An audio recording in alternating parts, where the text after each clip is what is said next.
sponsors over at Patreon, link in the description below. Hey guys, Josh from the Ancient History Guy here. Hello and welcome to all. I hope you're having a fantably doozy day. Anyways, today we're going to be doing something a wee bit different, and that is a versus of two ancient military units. Today's is a rather odd pairing, but it's going to be awesome, so let's get into it. So today's pairing is going to be between the Hastati and the Iphicrates Peltasts. Now, upon first glance, you might say that the Hastati will completely overwhelm a Peltast. However, as we'll get into later, you'll actually find out that it's quite an even pairing, especially seeing we are looking at an early version of the Hastati, not their more well-known later Republican era variants. So if we look at the Hastati, we will find out exactly how they are armed and how they will do in this competition. So first off, the Hastati are armoured with a Montefeltro helmet. This is a Celtic design, it provides quite good protection. Most Hastati would decorate their helmets with feathers, making themselves look a bit more intimidating. They also use a very basic scutum shield. The one I've portrayed here is a wee bit anachronistic, but whatever, it's a scutum shield, it looks the part.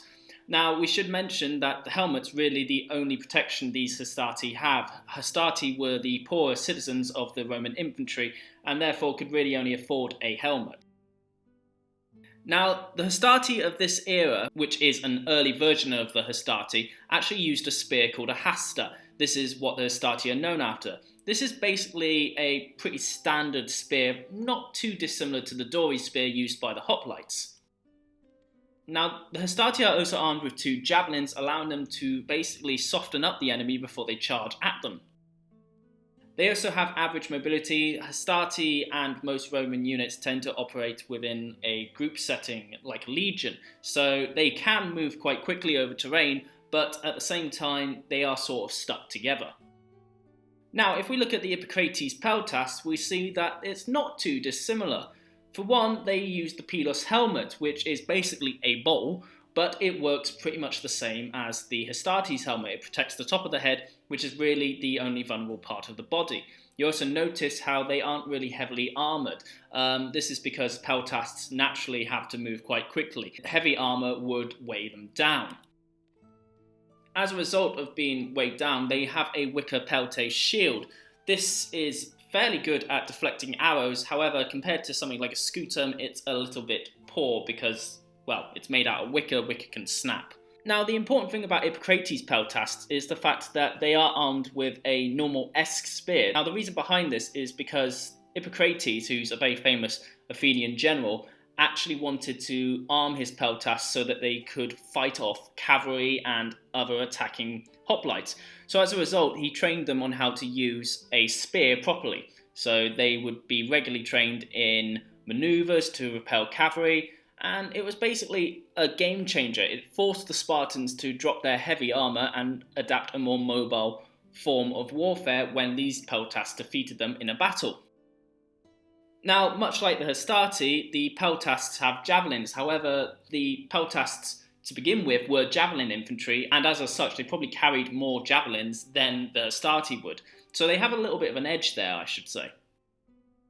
Now, what's different between the Iphicrates Peltasts and the Hastati is that the Peltasts actually had high manoeuvrability. This was again because they were meant to be able to respond to threats on the flanks and from cavalry and from other infantry. So as a result, they were drilled in how to respond to these threats quickly. At the same time, they are also peltasts, they're skirmishers at the very basic level, so they are meant to cover rough terrain very, very quickly. The lack of heavy equipment means they can basically run at full speed without wearing themselves out as quickly as a normal hoplite would.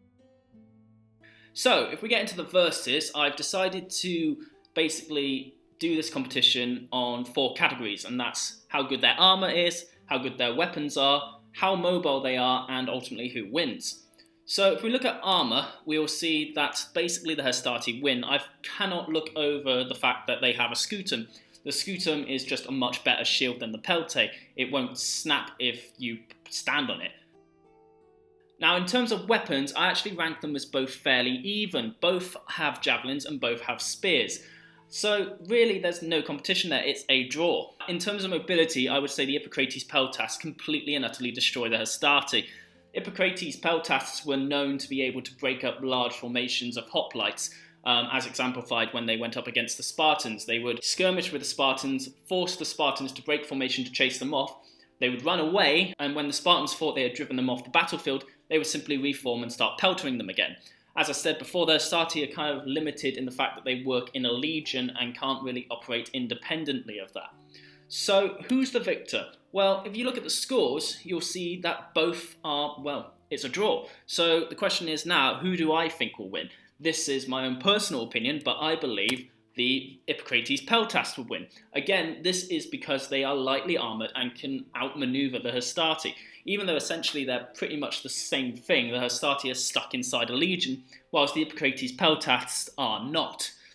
Anyway, but that's been the first video in a versus series. What do you think? Or what suggestions do you have? Let me know down in the comments below.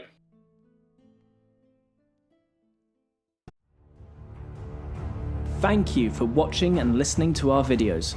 Be sure to like, comment and subscribe if you've enjoyed. All sources are listed and linked in the description below.